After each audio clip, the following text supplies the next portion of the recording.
showing that they have a strong operational efficiency now. So this is just a graph of quarterly gross profit margins. There's definitely a steady increase from quarter 1, 2006 to quarter 4, 2010. Relatively steady increase is very beneficial, as you can see, and strong margins show that Apple is effectively controlling their costs and demonstrates their efficiency. This was a really cool graph, and this kind of shows how much profit each of the products generates. There's iPad, iPhone, and music stores. So iPhone is the biggest profit generator. It has 57% of the gross profits. It's more important than like most people assume, and without it, the company would definitely lose some earnings per share. The music, which includes iTunes revenues, is pretty small. You would think that iTunes Store is really huge revenue maker, but it's not as much. Software contributes more now to profits than iPod.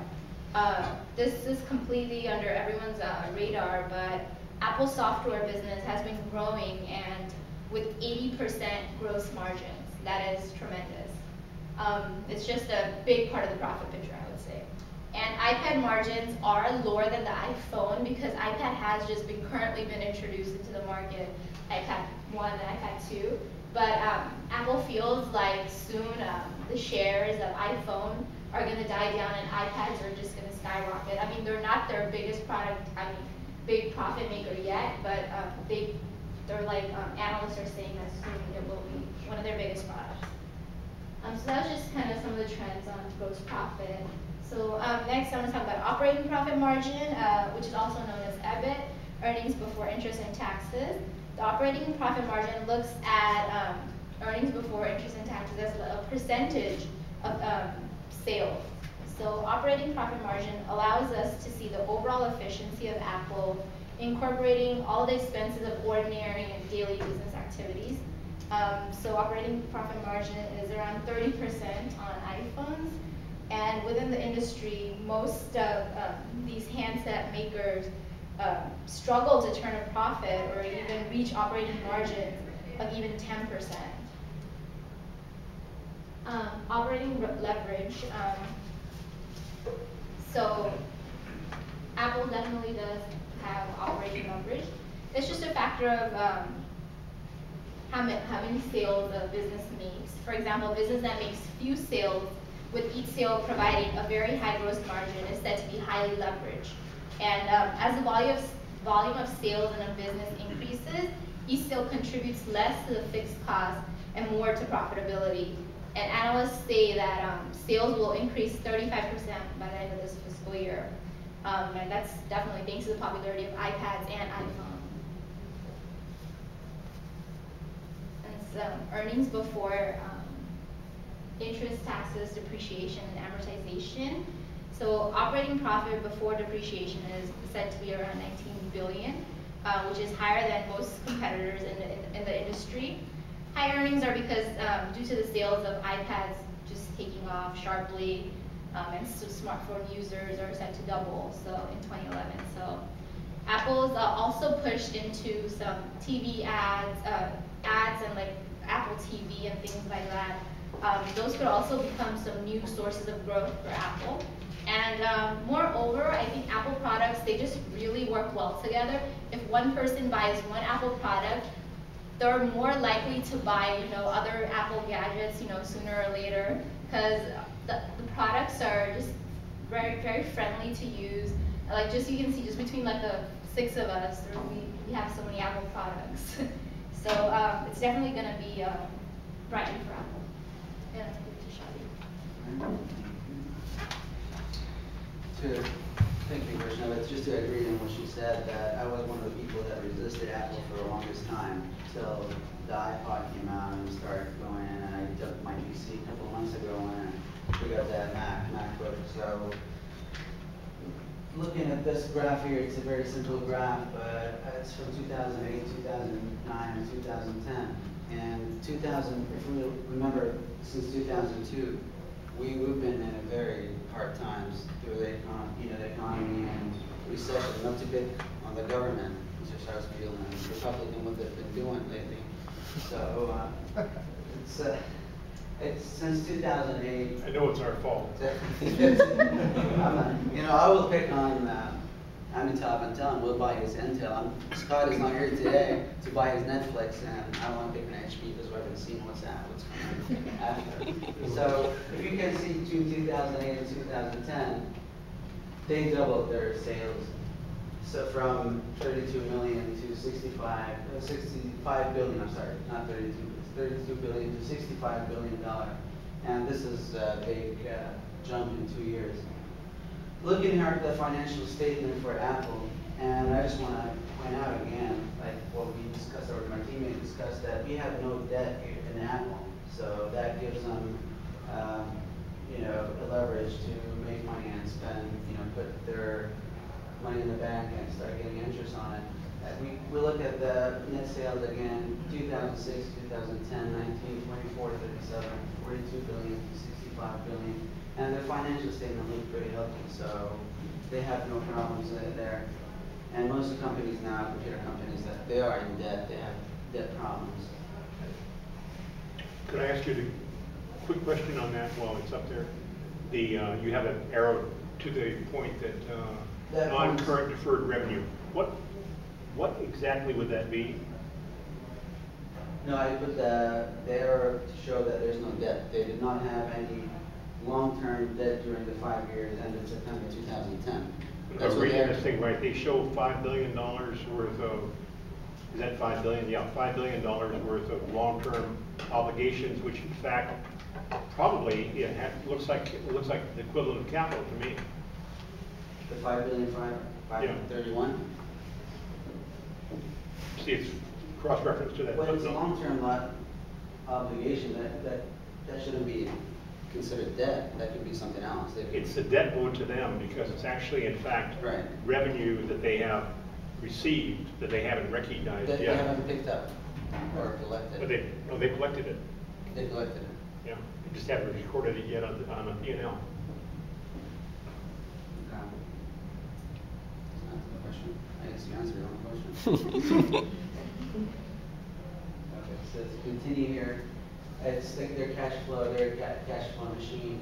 That's their Apple rating. It's overall on 99%. They have 90% of that. They're the fourth of 3,311 companies rated. So they were number 4 in the technology sector. They were number 1, and they're in the personal computer sector. They are number 1. So every 2 computers sold is an Apple. And looking at their healthy numbers again here, that's their cash flow from 2008 to 2010, almost doubled to 24 billion to 51 billion. So we start with the notepad here, which is not operating profit after taxes. Why do we care about this? Because this is one of the equations of the EVA, economy added, value added, and that's the notepad minus the capital. So when we talked, the first class we talked about shareholder value, and every company they target their shareholder value. So that's why we look at the notepad again, and the number starting 2004 to 2007, 60, 59, 100, 132. So looking at that from a shareholder perspective, very healthy. Just this is an interesting slide to show what's their operating segment. They do business in America at $24 billion, in Europe $18.5 billion, in Japan $3.9 billion, and in Asia $82.2 billion. This is just a quick snapshot to show where they're selling everywhere. They're a global company that they. And let's see. Next, I will turn it to Devesh, who will go over more information. Okay, thanks, Shadi. So now that we've gotten a lot of the boring numbers, I guess, out of the way, I'm going to try to get into the exciting numbers, the numbers that can make you guys some money. And so if we go back to the slide, it talks about Apple stock and how they've been doing the last 5 years. As you can see, there's been a good steady trend going upwards. We had a dip in 2009, and that was, a lot of it was because of the economy and how the economy was doing at that time. But as you can see clearly that after that 2009 period, the stock had continued to grow pretty rapidly and pretty well.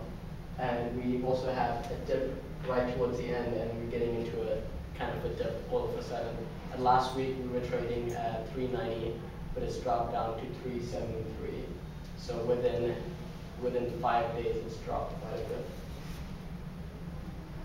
So Apple stock. So looking at the research on what we as a company can offer the clients and all that, we want to focus on beta and also the weighted average cost of capital.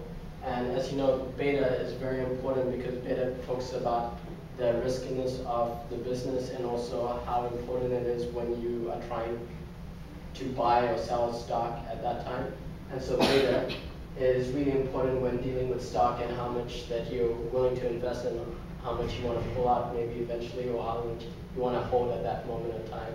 And so this is a quick analytical view of when you're considering short-term rating, you want to hold through the research and all that, and through the numbers that we've crunched, you want to hold the money in if you are looking at a short-term rating. And then long-term rating, when you're looking to hold that money on, hold that investment on, you want to buy it at that time because it's continually going to make money, and then hopefully it will continue to do well because of a lot of the numbers that my team has mentioned, because of how we're doing and the products that we're releasing and the business that we are getting from all over the world, including over here in the US. So how is Apple doing in not just in the US but globally? It's nice to compare it with the competition that we have and also NASDAQ. As you can see, it's doing very well compared to NASDAQ. It's continually growing, whereas NASDAQ is kind of flat, has been flat for the last 5 years. So our Apple stock is doing very well. To the competition, we labeled Google, HP, RIM, and also Microsoft. And as you can see, this is Google if you this is Apple if you kind of make that up. But then as you can see, those three major stocks, Google, HP, and Microsoft, are pretty steady. So they haven't been increasing too much. But Apple has jumped, and then RIM did jump at one point early on in 2006, 2007, but they have steadily decreased, and now they're joined with the rest of the competition. So you can see that Apple is doing very well overall, and it has continued to do that over the last 5 years, and hopefully it will continue to do well. So this I thought was very interesting. For room for growth, we want to show that Apple, even though it's doing very well now, that there's plenty of room for improvement in the future, and that's something very important when you're looking at a company. You want to see, as investors especially, and then people who are willing to buy stocks, so maybe future stockholders over here. When you're looking at a company, you want to see that they're doing well now, but then also how they will be doing in the future. So 1, 2, 3 years, and maybe 5 years down the line if you're willing to hold that stock for a long time. And so I found these two charts, which I thought would be helpful to see some of the major competition for mobile phones around the world. And this is not just in the US, this is around the world. And surprisingly, I guess you could say, Apple is at 5.6, but that is because Apple is a reasonably new company. And Nokia, Samsung, LG, these companies have been around for a while, and they've been making phones for a while. And then also that Apple, they have an exclusive brand. They have a product which is premium quality. They want to cater to those people who are willing to pay a lot more money for it. So it's not cheap line phones. And so that's why Nokia can sell multiple range of phones which are priced differently, and so that's why they have a higher share.